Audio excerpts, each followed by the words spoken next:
Today I saw Gary Voorhis, who was a major technician aboard the USS Princeton during the USS Nimitz UFO event series in 2004, tweet out a rather interesting press release titled, UAPx announces significant discoveries in understanding the UFO UAP phenomenon. UAPx's mission statement is as follows. The mission, duty, and purpose UAP Expeditions Organization, UAPx, is to identify, classify, understand, and provide a public repository of knowledge on unidentified aerial phenomenon. UAPx, with preliminary data analysis, supports the construct that if and when individual UAP incidents are resolved, they will fall into one of 5 potential explanatory categories: airborne clutter, natural atmospheric phenomena, governmental or industry developmental program, the foreign adversary system, and classifications which will require intense scientific study to explain appropriately. Gary Voorhis is the co-founder and president of UAPx. In response to his tweet, I asked him if he'd hop on my channel for a quick interview. Thankfully, he obliged. Now, let's jump right in. Before we get started, Gary, I'd like you to tell everyone what your responsibility was during the USS Nimitz UFO event series in November of 2004, and furthermore, how this gives you any advantage in investigating UAP. And before you answer, I'll just say thank you for your service. I appreciate that. Well, basically, my tasking and my job was to run 2 multi-billion-dollar weapon systems, one being an integrated sensor system that uses the entire battle group sensor data to do non-line of fire shooting and also provide statistical analysis of the battlefield. And that's called CEC, which is Cooperative Engagement Capability System. And that's what that system is what I just described. And the other system that I was responsible for was the Aegis computer system, which is all the mainframes, the consoles, the radar consoles, the radar stations, the computer systems that run the radars. So I'd operated a $1 billion weapon system. Great. And so what kind of equipment is UAPx using to collect data on UAP, and how do you determine where to go during your investigations? Well, for us, that's actually the advantage we have on people, is the fact that we already knew exactly where they are, or at least we knew where they were and where they are consistently seen throughout, after we did.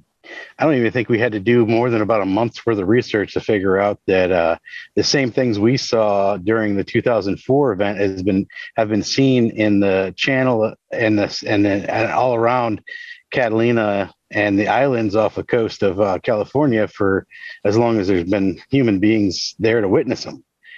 Granted, you have to take a lot of that with a grain of salt because, you get a lot of varying accounts.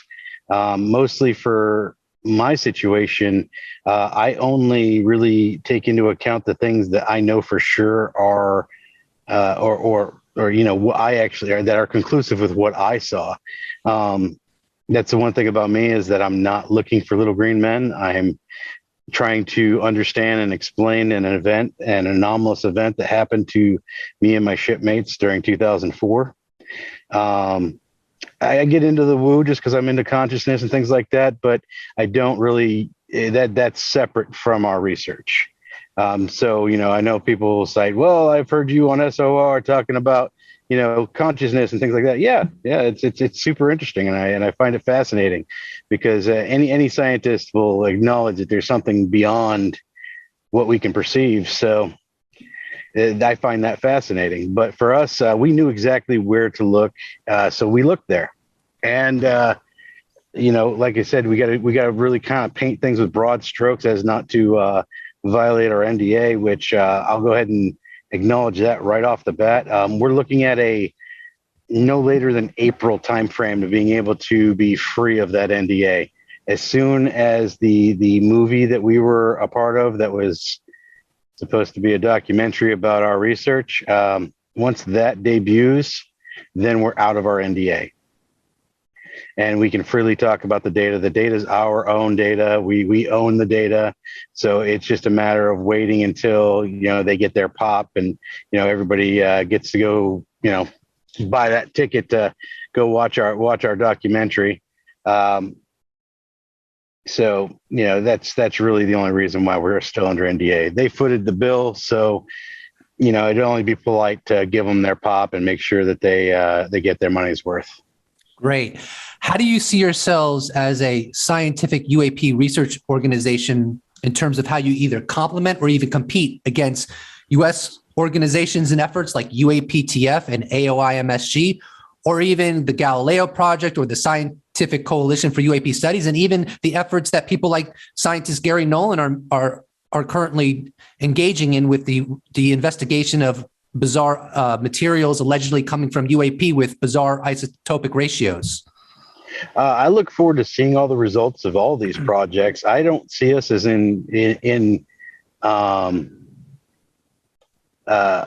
running with these people or against these people. I feel like these are all colleagues in the same field. Like, it's just like with one of my scientists, Matthew, they run a dark matter experiment here in the United States. Does that mean that that's the only dark matter experiment? No, there's multitudes of teams. And, it's like we're all secretly hoping we're the ones that are going to find it, but we're all rooting for each other too. We would be a lot more transparent if we had more money, but when it comes down to it, we're not funded. Everything is out of pocket for us. We don't have, we have the blessing of a college, but we don't have the funding from a college. You know what I mean? So we were blessed to have Kevin Knuth and Matthew Shidagas, and they've given us, a credibility that, you can't buy that kind of credibility. Otherwise we'd just be a bunch of technicians and ex-military guys running around with FLIR cameras. These guys have been endlessly coming up with code to do analysis on the data that we do have. We're developing software so that hopefully in the future, when we go on site and we do an investigation to a hotspot, that we will be able to do our analysis 1-to-1, meaning as it's coming, we can analyze it and then just basically keep what is a good output and throw away the rest, or store the rest for future analysis. Because as you can imagine, it's storage is a bit of a hassle. Just trying to get because we have filing systems for each different device is a different filing system, and we're trying to get everything in sync so that basically we can all run our analyses on our own PCs here at our houses. Like I got 4 PCs set up for analysis at my house. I know Matthew's got a couple, and he's got access to some of the stuff at his lab. So we're trying very hard to push out this analysis, but until we're out from underneath the NDA, and the only other thing that's really holding back funding for us is just simply money. We don't have the $4,000 that we need to do our federal filing. So I'm actually currently learning the skill set of a CPA, so that and line by line filling out the 40-page 1023 document to get our filing for our nonprofit status.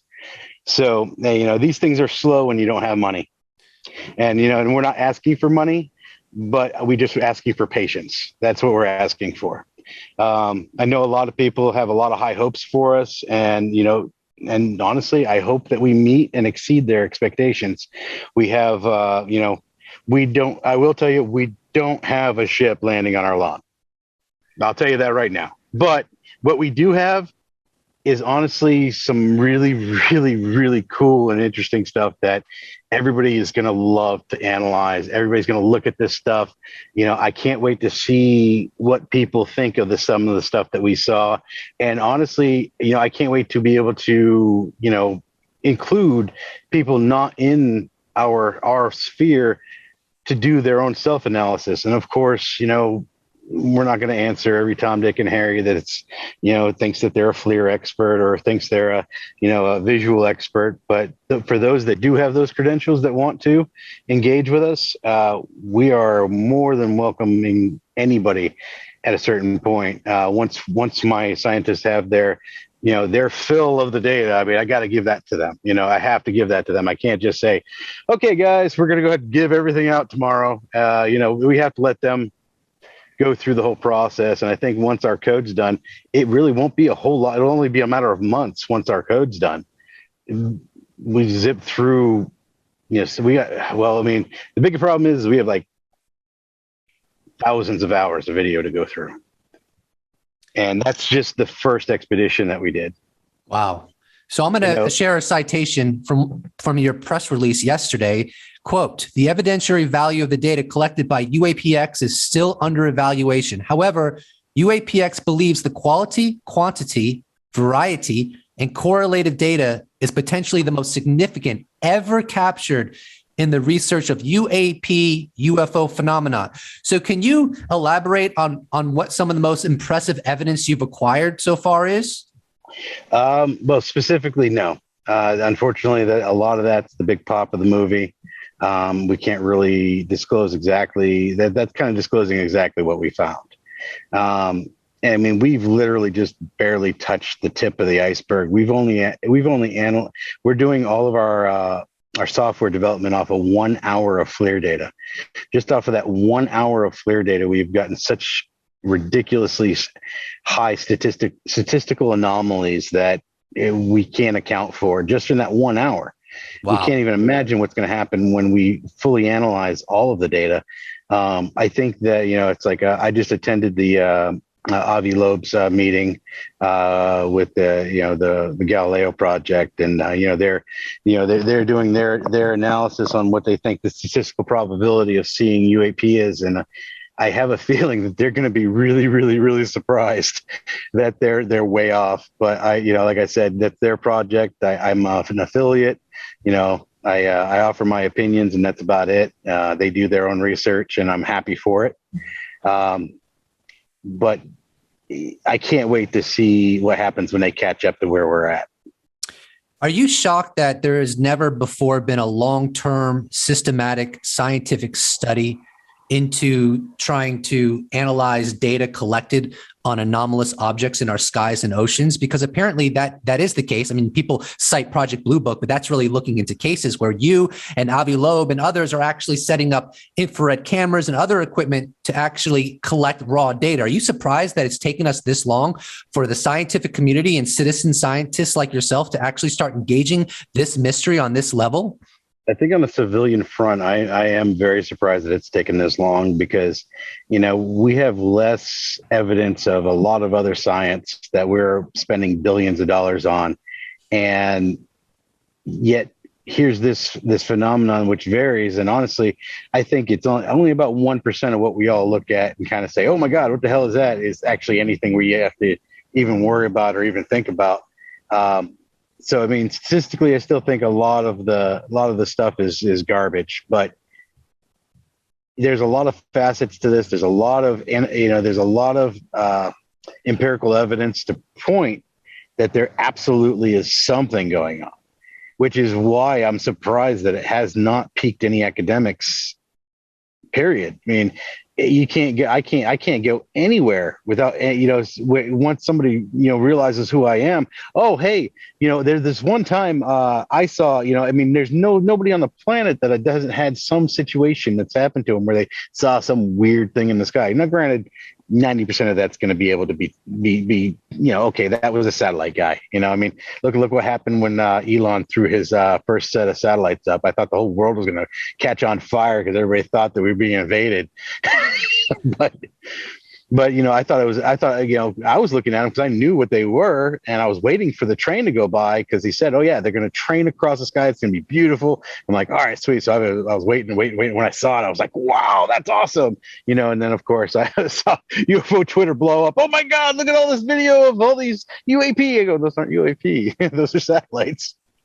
Are you concerned at all that your efforts in Avi Loeb, and especially as you progress and you get more sophisticated and where to look and how to look for UAP activity, are you concerned at all that you might ultimately end up embarrassing the U.S. government? Because we can all extrapolate the U.S. government has an enormous, vast infrastructure with satellites and radar. And so if you and Avi Loeb start picking stuff up, people are going to be like, wait a minute, you're picking all of this anomalous scientific evidence up. So that means the U.S. government has most likely also picked this up and even better evidence. And then it's just going to make the U.S. government look bad and and make it more clear to everyone that they were really not being transparent with the public regarding what they actually know on a scientific level about UAP. Does that concern you at all? No. When we first started, I had a serious conversation with the guys that I originally had in the company. And I said, look, there's going to be a point somewhere where we're going to butt heads with the U.S. government.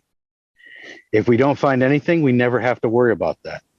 But if we find anything at all, they're going to want to know about it. They're going to want to see it. And if it's too significant, we might get shut down. And, everybody has to understand that. And we all have families, some of my guys have careers to worry about, so I tell you what, if you ever see UAPx fold UAPx will never fold as long as I'm alive.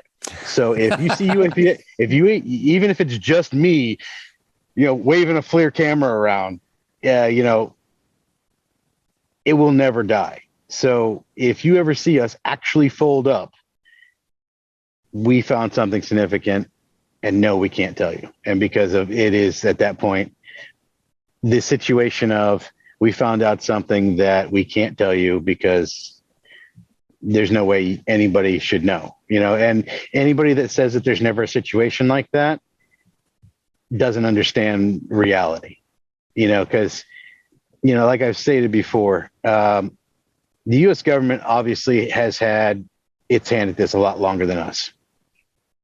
Yes, they have more data than us.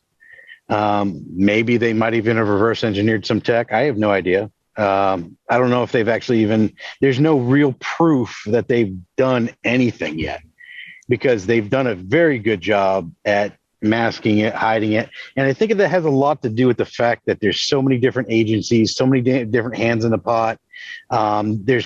I think people think that there's just like this shadow government that's running this whole thing, when really it's a lot of interested parties sticking their hand in a very small pot that there's really not enough room to swim in. So you got a bunch of fat guys in a pool, then the pool is only made for a kid. So they're going to fight over the information. They're not going to help each other. They're going to do everything that these these agencies do. And, they may know better the nature of these objects. They may have better footage, but I think that's about where far as it goes when it comes to the general government. And are there organizations that have even better data than that? Who knows? There might be. I hope so. What do you think of the Gillibrand-Rubio amendment with all the new provisions, such as reporting to Congress about people being impacted health-wise in response to having encounters, and looking into whether there's a back engineering program, and being apprised of UAP evidence twice a year in a classified setting, and also getting a non-classified briefing for the entire world once a year? What's your thoughts on this new development in the government? I think it's a positive step forward. I think that the government's basically taken a stance from the 2004 event on. I don't believe they will ever admit anything from 2004 back, just because of liability. It's just the implications of some of the things that may have happened. And you see how I say it that way. We all know some shady happened. We all know shady continues to happen, but I think that they've hit a wall. I think they've come as far as they can come in their own research, regardless of how many scientists they snatch and stick in a hole. And I think that they're come to the point where they're going to have to start crowdsourcing, which is exactly why companies like mine and Avi Loeb, and that's why they haven't shut down Skyfort or any of these lobbyists or any of this activity, because I think they really want us to look at this point. They need it to be a worldwide project, and this is maybe the best way to do it. and they're never going to admit that, there's a certain agent that drove somebody so crazy that he killed himself, or that there's disinformation agents and stuff like that. They can't acknowledge any of that stuff. That's the whole nature of that business. So, I mean, as sad as those things are, things are also some of the stuff. You got to remember that you have to take the good with the bad. Sometimes those dark ops also saved America too. Regardless of whether you believe it or not, there's been people that you never will ever know that have gone into places that we'll never know, that have done things that are absolutely the most horrible things that you could ever think of, which then in turn saved all of us. So not comparing that to UFOs, I mean, I don't think it's a big deal for us to know that there's anomalous vehicles that just do whatever the hell they want in our skies. I don't think they're worried about that. I think that's, at this point, it's going to get so obvious with, because like Jeremy had done McGowan had just done his first episode back, doing some podcasting about the fact that Moore's Law is dead. Well, just the fact that Moore's Law is anecdotally dead means that commercial technology will reach the same plateau as commercial and military technology in a very short time. I mean, sometimes some of our commercial technology is better than what they have in the military. I mean, even FLIR is getting cheaper. I mean, it used to be like the cameras we were using, those, when they were brand new, those are like $30,000 to $50,000 cameras. Now you can get the same type of camera brand spanking new for $6,000. I mean, granted, that's still expensive, but it's a hell of a lot better than $30,000. But I mean, of course, there's also more scientific versions that are all the way up to $100,000. But these things are so precise that, we only hope to have that kind of budget one day. Well, I think you and Project Galileo and at the SCU and other organizations, by being trailblazers and pioneers in many respects regarding the research and investigations this issue, I think you're all going to go down in history, frankly. And so to end this interview, just I'd just be happy to be a footnote. To end this interview, let everyone know where they can find you, your website, your Twitter handle, whatever you want people to know about. And I'll put a link in the description below as well. All right. You can just find me at Gary Voorhis on Twitter. I'm on and off, but if you message me, I'm usually pretty active about getting back to people, as you found out. Sometimes I get real busy. We also have UAPx.org or UAPexpeditions.org, which is our website. I'm in the process of migrating it. So if it's down, nobody freak out. I hope you enjoyed that interview. If you'd like to support this channel, you can check out my merch shop where I sell t-shirts. Links are in the description below. Or you could even become a patron or a YouTube member, or you could just slap a like on this bad boy, and I'll appreciate it so much. Thank you so much for watching, and I look forward to seeing you in the next episode. Special thanks to all YouTube members, patrons, those who have bought merch, those who have given me one-time donation. I couldn't do it without you. Thank you so much.